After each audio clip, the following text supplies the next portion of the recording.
Ate ebikumi n'ebikumi by'abakungubazi beetabye mu kuziika munnamawulire Denis Blair Kalanzi eyaziikiddwa ku kyalo kya Mpisi e Namayumba mu disitulikiti ey'e Wakiso. Kalanzi abadde akola n'ekitongole ky'amawulire mu State House. Abakungubazi bagenze mu bungi okuziika Denis Blair Kalanzi abadde munnamawulire mu kitongole kikwata amawulire aga pulezidenti ku kyalo kya Mpisi e Namayumba mu Wakiso. Emikolo gitandise n'okusa okulembera Reverend Father Denis Sebugwawo bona bulidde abakungubazi nga basaanidde okwesa ekiseera eky'ekisibo okwenenya ebibi. Enfayo togiyagala naye bw'oba naawe oyagala wenyumirize mu kufa neesimye kubanga nfudde bweti kubanga kyawaleka bwa kitugamenti neesiina bafu weesimire mu kufa beera muntu mulungi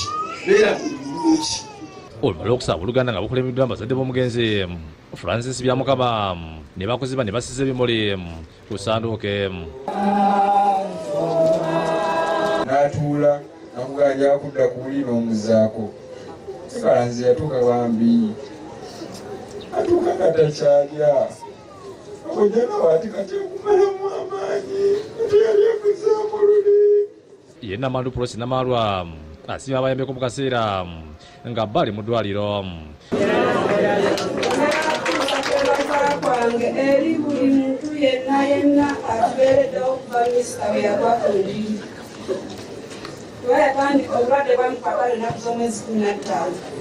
Ab'okukyalo kuno bananjulira Denis teyalagako ka buvubuka nti leero omwana avubusa yawaganya dde. Twebaza Katonda. Ate omukono w'ensende z'emiruka Denis Galabuzi yeebaziza bazadde ba Blair okumukuliza mu mpisa. Ndaze bannange okolanga ebirungi ku nsi n'obeera mwetowaze nga ne tiwayogedde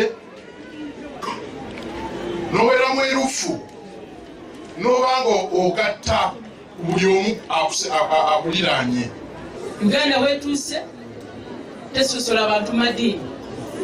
Uganda weetuuse tubola muno lwa byabufuzi kubanga n'obwomukyawa kujja kuca ku makya nga tokyalina mukka.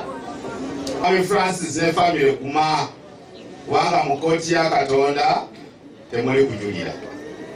Yerina Nabusa annyonnyodde abakungubazi engeri Kalanzi yafuukamu munnamawulire wa pulezidenti 2015. Netunoonya ne twebuuza ne tubuuza ku bantu nga buli omu agamba naye wali omwana ono mu UBC mwana mukozi mwana amanyi amawulire mwana ayagala abantu mwana ali smart. Ate akulira byamuli makulu pulezidenti Sanda Walusimi naye asomye obubaka obuvudde mu State House obusiimye emirimu Kalanzi gy'akoze. On behalf of all the staff of State House and my own behalf, allow me to convey our deep felt condolences to the family and relatives of the deceased. Ate Byamukama akabiza abakungubazi bw'abategeeza nti mutabani we yafudde nga tazadde omwana. Waliwo gwe nawulira n'agamba nti njagala omwana ogwo singa yalinze nga nze njogedde nga nazaala Kalanzi yekka singa asigaza ki. Naye njagala kwebaza Katonda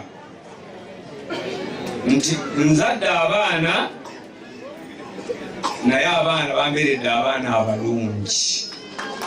Kalanzi yafidde ku 8 nga abadde akola pulogulaamu eyagafa emuga ku UBC obunnamawulire akakwatako ebyo pulezidenti by'abeera akoze.